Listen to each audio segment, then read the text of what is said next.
এসব ছাত্র 70 টাকা বিক্রি করবি করছে, ওর বাপ ঘরে জন্মা বিক্রি করবি গঙ্গা জন্মাতে কত খরচ, এক বস্তা সারের দাম কত ছাত্র তো তা জানে না, বলেন এটা কামলার দাম 700 খায়ালয়া 70 টাকা বেচবির করছে, কিনবি কত এখান থেকে 4200 কিনতেছে, ওখানে 70 টাকা কিভাবে বেচবি?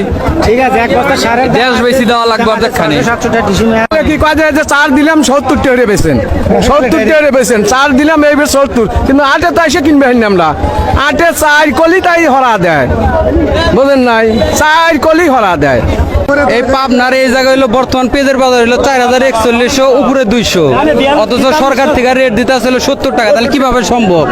আমরা যারা সাধারণ জনগণ আছি তাহলে আমরা এই কিভাবে দোকানদার এটা করবো, কাস্টমার কাছে বেচবো, তাই না গা? আমাদের কথা হইলো যে গোড়া থেকে ঠিক করলে আগে এমনি ঠিক হয়ে যাবো, আমরা কমে কিনবো কমে বেচবো, কিনুন লাগে 4140, বেচা রেট 70, তাহলে আমাকে ব্যবসা হয়তো বন্ধ রাখুন লাগবো, তাই না? ছাত্ররা একটু পেঁয়াজ বেচার সমস্যা করে, আমরা যদি কমে কিনি তাহলে তো কমে বেচবো, সমস্যা নাই। 100 টাকা কিনে 106 টাকা 7 টাকা বেচবো, এটা ব্যাপার না, খরচ আছে 60 টাকা।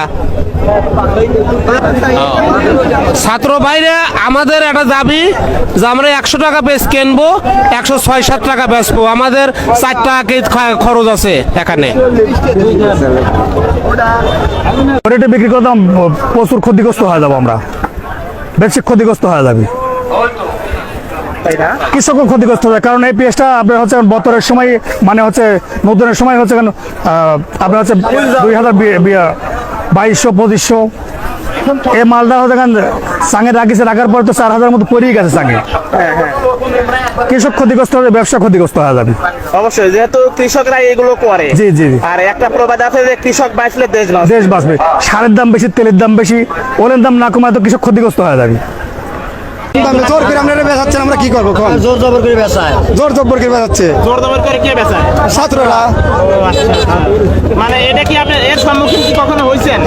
হ্যাঁ কইছে, 100 বার খালি কয় 70 আটে আটে নানান রকমের ব্যাপারী, নানান দেশের ব্যাপারী, নানান রকমের দাম কেন আমরা তাদের হাতে কিনে পারি না, আমরা টাকা যা বেচতে পারি না, টাকা যা বেচতে পারি না, টাকা তাহলে 70 টাকা করে বিক্রি করেন? টাকা করে করবে কয় জোর করে বেচাইছে, আমার দুটো পিস বেচাইছে 70 টাকা।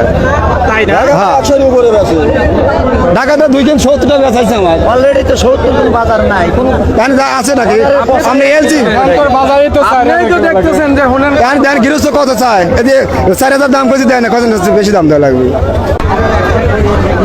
আসসালামু আলাইকুম। ওয়ালাইকুম আসসালাম। কাকু কেমন আছেন? ভালো আছি। ভালো আছেন? হ্যাঁ।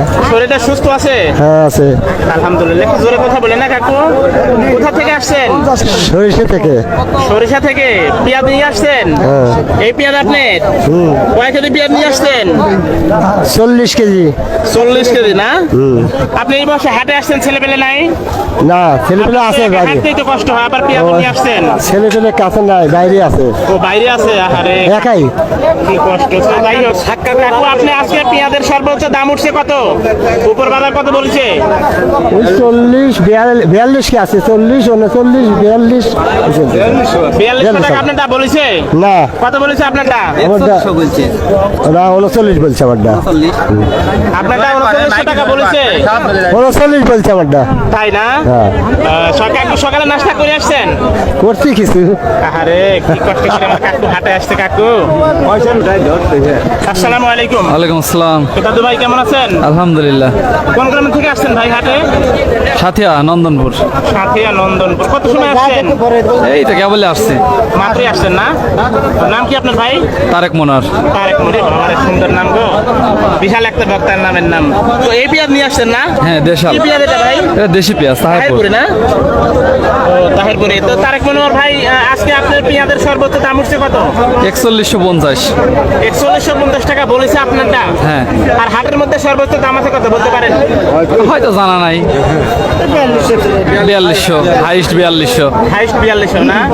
তো তারেক মনোয়ার ভাই, আপনাকে অসংখ্য ধন্যবাদ। ভালো থাকবেন, সুস্থ থাকবেন ভাই। বলেন আসসালামু আলাইকুম। ওয়ালাইকুম আসসালাম ওয়া রাহমাতুল্লাহ। এই হাটে 4200 টাকা মন, তারপরে কেজিতে 5 টাকা খরচ, তাহলে 110 টাকা পড়তেছে। কয় টাকা বিক্রি করবি? অবশ্যই বেশি বিক্রি করা লাগবে। তাহলে এটা আপনারা বলে দেন যে হাটে নালে নিয়ন্ত্রণ করেন। ওই যা যায় কয় 70 টাকা কেজি পেঁয়াজ, কোথায়? ওই ঢাকার মধ্যে টাঙ্গাইল যে মুকামে আর কি ওখানে 70 টাকা। 70 টাকার কথা বলে, ছাত্রছাত্রী নামে বলছে 70 টাকা। তাহলে এইখানে 110 টাকা পড়তেছে, তাহলে কয় টাকা বিক্রি করবি? আপনাদের মতামত কি আমাদের মতামত বাজার নিয়ন্ত্রণ করলে আমার ভালো, হাটে নিয়ন্ত্রণ করা লাগে। ভাই? যেসব ছাত্ররা 70 টাকা বিক্রি করবি করছে, ওর বাপ ঘরে জম্মা বিক্রি করবি গঙ্গা। জন্মাতে কত খরচ, এক বস্তা সারের দাম কত, ছাত্র তো তা জানে না। বলেন এটা কামলার দাম 700 খায়া লয়া। 70 টাকা বেচবির করছে, কিনবি কত? এখান থেকে 4200 কিনতেছে, ওখানে 70 টাকা কিভাবে বেচবি? ঠিক আছে, এক বস্তা সারের গ্যাস বেশি দেওয়া লাগবে অর্ধেকখানি। 700 টাকা ডিসিমের বুঝলেন না, এক বিঘি বই এক বছর কট খাতি লাগতেছে 20,000।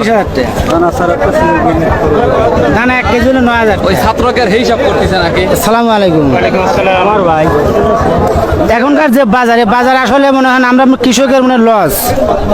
1 বিঘা জমি লিজ করে রাখতে হয় 20,000 টাকা, দানা কিনতে হয় 9,000 10,000 টাকা, এরপর একটা হলে কামলার দাম হলো 800-900 টাকা। এই মনে করেন এটু যেটু খরচ খরচা দিয়ে আমাদের মনে করেন লসের পাল্লা।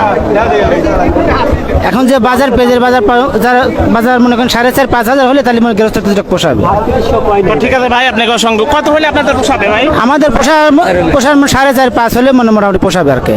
তাই না? যে আচ্ছা ঠিক আছে ভাই, আপনাকে অসংখ্য ধন্যবাদ, ভালো থাকবেন। এবারে গরু বেশি বাড়ি বেশি জরিমানা দেওয়া লাগবে, সমস্যা নাই। যদি 70 টাকা কেজি পিস বেচা লাগে এখন, তাহলে বাড়ি বেশি গরু বেশি আর আমারও নিজেরও পরিত দেখাওয়া লাগবে। গৃহস্থ গিরার করা যাবে না। আচ্ছা ঠিক আছে ভাই, আপনাকে অসংখ্য ধন্যবাদ। দর্শক, ছাত্রদের উদ্দেশ্যে ওনারা কিছু কথা বললো, আপনাদের যদি সম্ভব হয় এটা অবশ্যই ফলো করবেন। তো ঠিক আছে দর্শক, এই ছিল আজকের মতো বেড়ার হাটের পেঁয়াজের সর্বশেষ আপডেট নিউজ। সে পর্যন্ত সবাই ভালো থাকবেন, সুস্থ থাকবেন, এই প্রত্যাশায় আপনাদের মাঝ থেকে বিদায় নিচ্ছে আমি রাকিব হোসেন। আসসালামু আলাইকুম ওয়া রাহমাতুল্লাহ।